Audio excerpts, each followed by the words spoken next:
दोस्तों, थंबनेल देखकर तो आप भी सोच रहे होंगे कि गरीबी और दरिद्रता क्या अलग अलग होती है। क्या अंतर होता है दोनों में, या वीडियो क्या बना दिया, बेवकूफ़ बनाने के लिए वीडियो बना दिया क्या। तो मैं आपको बताता हूँ कि गरीबी और दरिद्रता दोनों में जमीन आसमान का अंतर होता है। दोनों के कारण अलग अलग होते हैं। गरीबी होने के भी कारण अलग होते हैं, दरिद्रता होने के भी कारण अलग होते हैं। अब इनसे कैसे हम मुक्ति पा सकते हैं, कैसे हम दरिद्रता को दूर कर सकते हैं, कैसे हम गरीबी को दूर कर सकते हैं। सबसे पहले तो कारण क्या होते हैं, कौन से कारण होते हैं कि हमें गरीबी घेर रही है या दरिद्रता घेर रही है, और दोनों में अंतर क्या है। आज की वीडियो का विषय गरीबी और दरिद्रता पर चर्चा ही है। तो दोस्तों देखिए, सबसे पहले मैं गरीबी की बात करता हूँ। किसी व्यक्ति का उदाहरण लेते हैं हम। एक कोई व्यक्ति बेचारा रोजाना मजदूरी पर जा रहा है, चाहे उसे आप मजदूर मान लीजिए, दिहाड़ी मजदूर, कोई प्राइवेट नौकरी भी नहीं हो, आप उसे दिहाड़ी मजदूर मान लीजिए।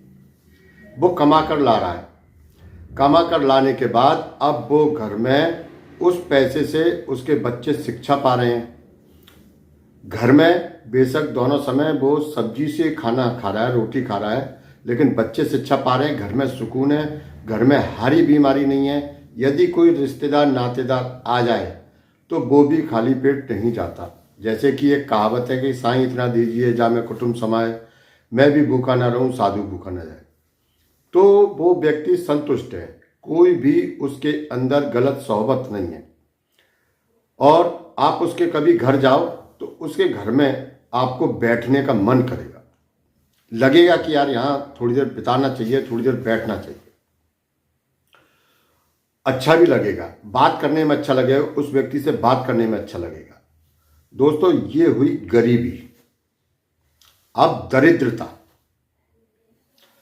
एक व्यक्ति बेशक वो सरकारी नौकरी कर रहा है, क्या कर रहा है, सरकारी नौकरी, उसके अंदर अवगुण, दारू का, जितने भी अवगुण होते हैं आप समझ लीजिए वो अवगुण है।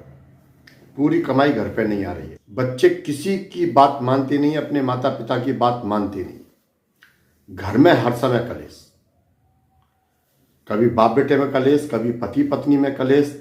पत्नी की बात पति नहीं मान रहा है, पति की बात पत्नी नहीं मान रही है। लेकिन जो पहले वाला घर था गरीब व्यक्ति का, वहां पे उनमें आपस में एकता है, वहां एक दूसरे का आदर सम्मान कर रहे हैं। आप घर में जाओ तो बेशक वो आपका आदर सत्कार अच्छी प्रकार से करें, लेकिन आपका रुकने का मन ही नहीं करेगा। अब करते हैं हम दरिद्र व्यक्ति की पहचान। मैले कपड़े, दो दो तीन तीन दिन नहाना नहीं, घर में उनके जाओ तो बैठने का मन नहीं करेगा, उनके अंदर हजार अवगुण भरे हुए, रुपए पैसे की इतनी तंगी कि सुबह खा के शाम का भी वो सोचते हैं, क्योंकि पैसा जो आया वो उन्होंने शौक मौज में गंवाया हुआ है। पति पत्नी की नहीं सुन रहा है, पति पत्नी की नहीं सुनती है, बच्चे माँ बाप की नहीं सुन रहे हैं, बच्चे अलग अलग दिशा में भटक रहे हैं और वो भी शौक मौज में घुस गए हैं। तो ये हुई दरिद्रता।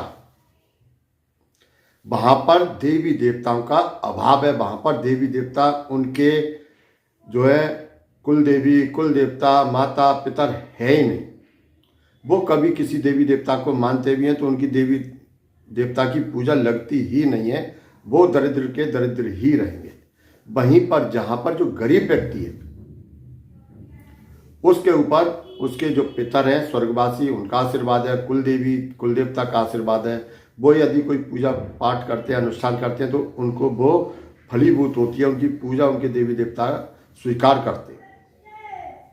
तो दोस्तों, आपको दरिद्रता और गरीबी में अंतर नजर आया होगा। गरीबी कुदरत की देन है और दरिद्रता हमारे कर्मों की देन है।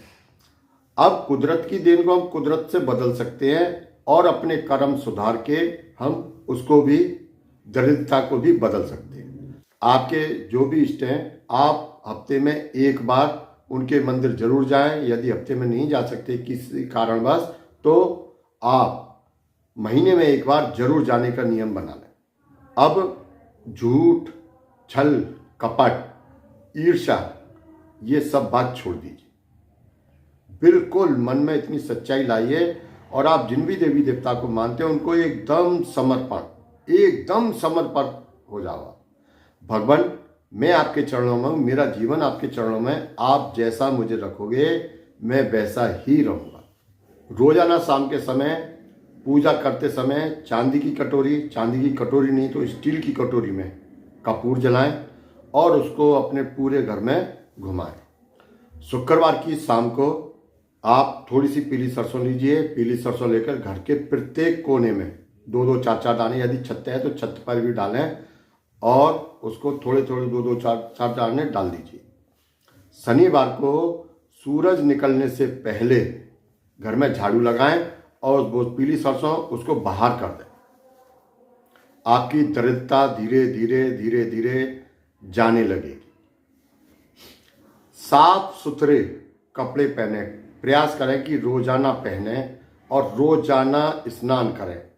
सूर्य निकलने से पहले आप जागें। खाना खाने के बाद कभी भी थाली में, जिस थाली में खाना खाया उसी थाली में हाथ न धोएं। खाना खाने के बाद कभी भी आप सिर से हाथ न पहुँचे। एक रुमाल रखें और रुमाल से ही हाथ पहुँचे, कभी भी सिर से हाथ न पहुँचे। गरीब होने की, दरिद्र बढ़ने की सबसे बड़ी निशानी है। यदि आप शरीर पर तेल लगाते हैं, सिर पर तेल लगाते हैं तो आप सोमवार, बुधवार, शनिवार को लगाएं और पैरों से लगाना शुरू करके सिर तक ले जाएं। यदि अब आप हाथ पैरों पर भी मालिश करते हैं तो पैरों से लगाकर और सिर तक ले जाएं, न कि सिर पे लगा के फिर हाथ पैरों पे ले जाएं।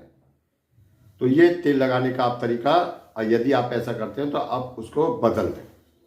अमावस वाले दिन अपनी कुलदेवी या कुलदेवता जो भी आपके हों, अपने पितरों को भोग में आप पीली सरसों, लौंग, गंधक, लोबान और गुग्गल, सफ़ेद वाली गुग्गल है, इनको एक कंडे पर रख के और आग लगाएं। कंडे को गर्म कर लें एकदम। यदि गांव में रहते हैं तो कंडा वैसे मिल जाएगा, नहीं तो एक ऐसा करके बर्तन ले आएं, मिट्टी का सकोर आता है, इसमें कपूर रखें और कपूर रख के और सारा इसमें सब सामान डालें। जब आग लग जाए तो सारा सामान डालें और थोड़ा थोड़ा ही डालना है, जरा सा, और इसको अपने पूरे घर में घुमाएं। लक्ष्मी का आगमन शुरू होगा, फिजूल खर्ची रुकेंगे आपके और धीरे धीरे चाहे आप गरीब हों चाहे आप दरिद्र हों, धीरे धीरे जाना दूर हो जाएगा। घर में कोई बीमारी है तो बीमारी भी दूर रहेगी। इसके बाद दोस्तों थोड़ा दान पुण्य जरूर करें। अब आप सोचते हैं कि हट्टे कट्टे को दान पुण्य नहीं करना है, तो आप किसी ऐसे व्यक्ति को दान पुण्य करें जो आपके घर के अगल बगल में हो। कोई विधवा लेडीज हो, खाने के उसके लाले पड़े हों, उसको दान पुण्य करें। किसी कुष्ठ आश्रम चले जाएं, वहाँ दान पुण्य करें। मंदिर में चले जाएं, जो बेचारे विकलांग हों आप उनको दान पुण्य करें। कोई सूरदास हो, आप उसको कुछ नहीं है तो हफ्ते में एक बार खाना खिला दें अपने घर। आप उससे बोल दीजिए कि भैया हफ्ते में एक दिन आकर आप मेरे घर खाना खा लीजिए। दोस्तों बेहद छोटे छोटे उपाय, केवल अपने कर्मों से हम इन आदतों को बदलकर एक अच्छा जीवन अपनों को, अपने बच्चों को दे सकते हैं। दोस्तों मेरी वीडियो यदि अच्छी लगी हो तो वीडियो को लाइक, चैनल को सब्सक्राइब जरूर करें और यदि मेरी बात कड़वी लगी हो, कोई बुरी बात लगी हो, भैया क्षमा मांगता हूँ। दोस्तों आज की वीडियो केवल इतना ही, मिलते हैं अगली वीडियो में, तब तक के लिए जय राम।